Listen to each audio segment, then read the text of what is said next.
요즘 우리나라 관광산업이 크게 요동치고 있습니다. 코로나로 묶였던 해외여행이 풀리자 내국인은 외국으로 나가기 시작했고 반대로 외국인은 들어오기 시작했기 때문이죠. 제주도나 강원도 같이 관광산업 비중이 큰 지역들은 내국인 수요가 줄고 외국인이 늘다 보니 다시 형태를 바꾸고 있기도 합니다. 우리나라 사람들은 국내 관광지에서 외국식을 원하지만 외국인들은 우리나라 관광지에서 한식을 원하기 때문이죠.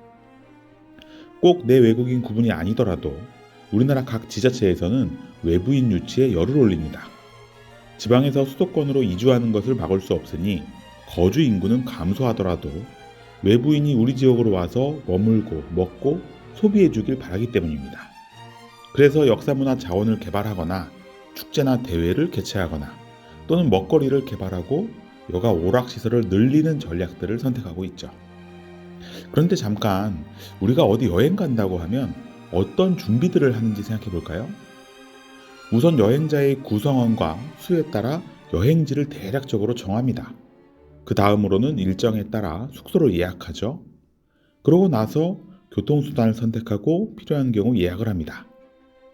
마지막으로 가서 무슨 활동을 할지 여가 오락 장소를 검색하거나 맛집을 검색해서 계획을 완성합니다. 그러니 관광산업이란 결국 숙박과 교통, 외식이라는 삼박자가 갖춰져야 부흥하게 되는 것이죠. 꼭 데이터 분석을 해보지 않아도 누구나 알 수 있는 사실일 겁니다. 만약 세 가지 요소 중에 한 가지라도 부족하면 어떻게 될까요? 먼저 교통이 불편한 지역은 아무리 숙박과 외식 시설이 좋아도 접근성이 떨어지기 때문에 잘 선택받지 못할 겁니다. 그래서 비행기나 기차, 광역버스 같은 이동수단이 뚫려 있느냐 아니냐에 따라 관광산업은 아주 큰 영향을 받게 됩니다. 두 번째로 교통은 괜찮은 편이고 숙박시설도 갖춰져 있지만 크게 먹을 만한 집이 없다면 어떻게 될까요? 역시 선택받지 못할 가능성이 큽니다. 먹고 마시고 쉬려고 가는 게 건강인데 먹을 곳이 없다면 굳이 선택할 이유가 없으니까요. 마지막으로 교통도 괜찮고 맛집도 많지만 제대로 된 숙박시설이 없으면 어떻게 될까요? 그렇게 되면 체류 시간이 적을 겁니다.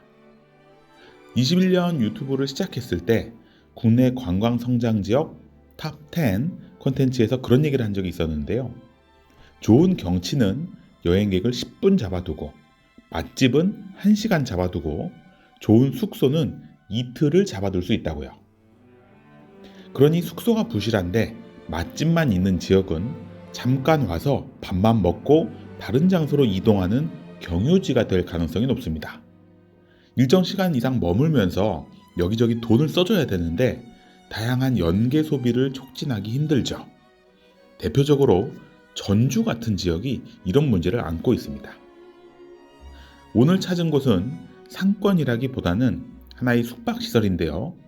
업무 관련한 워크숍 때문에 오게 됐지만 우리나라 관광산업의 한 축인 숙박업에 대해 얘기해 보려고 합니다. 이곳은 강원도 홍천에 위치하는 5성급 호텔 세이지우드입니다.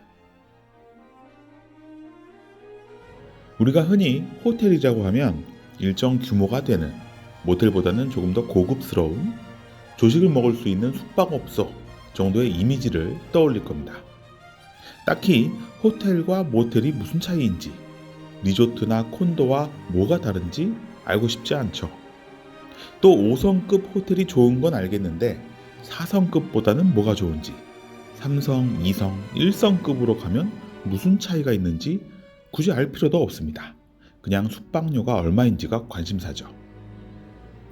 1성급은 기본적인 로비와 객실을 포함하여 보안시설, CCTV, 편의용품과 냉난방 시설을 갖춰야 하는데 조식이 제공되는 식음료 시설을 갖춰야 한다는 게 모텔과 다릅니다.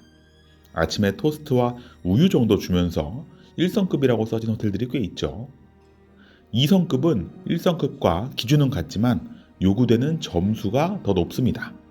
우리나라 등록된 호텔 가운데 가장 숫자가 많기도 하고요.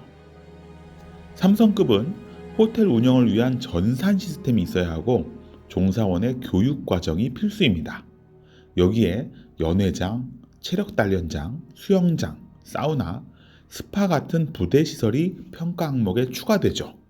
그래서 우리가 일반적으로 떠올리게 되는 대형 호텔은 구체적으로 3성급 이상이라고 생각하면 됩니다. 4성급은 여기에 대형 레스토랑이 2개 이상, 국제회의장, 연회장, 비즈니스 센터 등이 있고 나이트클럽, 카지노 같은 기타 시설이 추가되는 경우에 등급을 받을 수 있고요. 룸 서비스가 12시간 이상 제공되어야 합니다. 마지막으로 5성급은 3개 이상의 정규 레스토랑, 대형 연회장, 18시간 이상 룸 서비스가 제공되는 곳이죠. 앞서 3성급 이상의 수영장, 사우나, 체력 단련장이나 4성급 이상의 부대 시설을 포함해서 더 크고 좋은 부대 시설이 많을수록 5성급이 되는 겁니다. 이런 등급은 누가 결정하냐고요? 우리나라에는 호텔업 등급 결정 사업이라는 별도의 평가 사업이 존재하고요.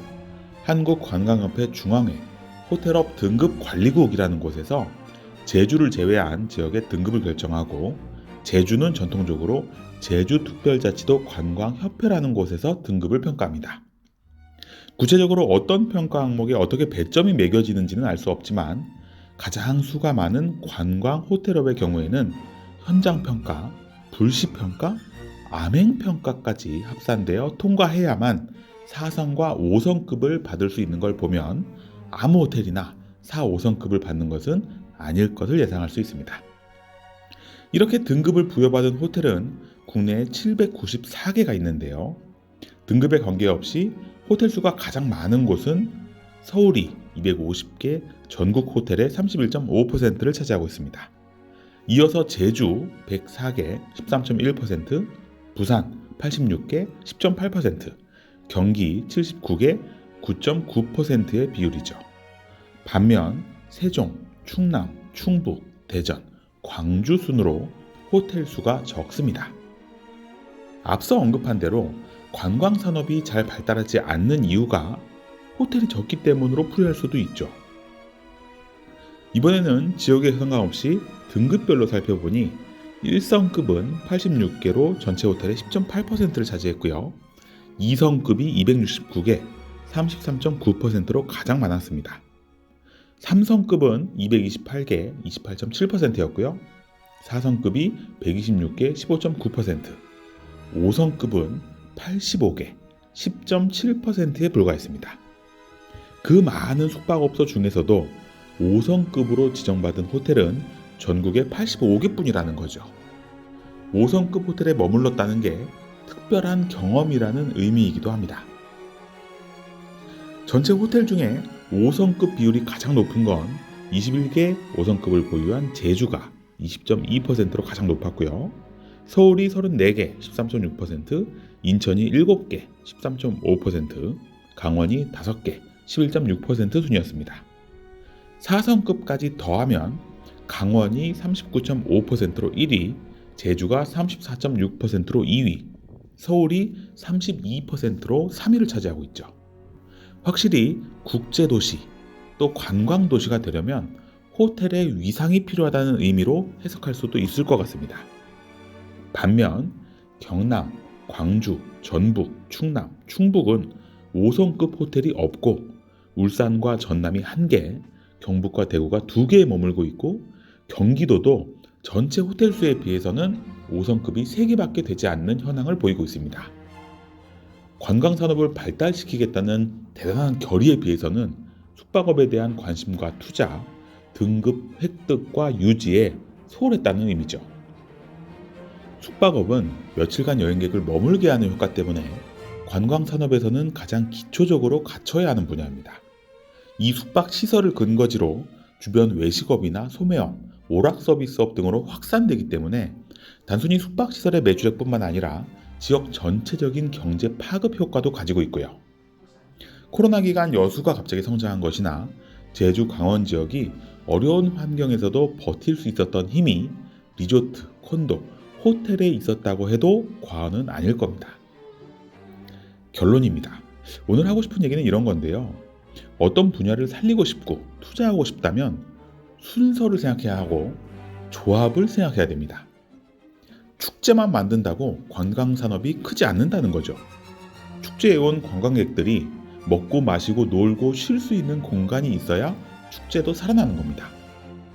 전통시장 살린다고, 맛집 만든다고 이런저런 돈 써가며 이벤트 해봐야 잠깐 지나면 사그라지고 얼마 효과도 못 보는 이유는 거기에만 집중해서 그렇습니다.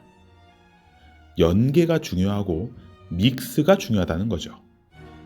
관광객 입장일 때는 숙소도 좋고 교통도 좋고 맛집도 많은 지역 찾으면서 뭘 활성화하는 전략을 짤 때는 왜 한 가지에만 꽂히는지 생각해 볼 필요가 있습니다.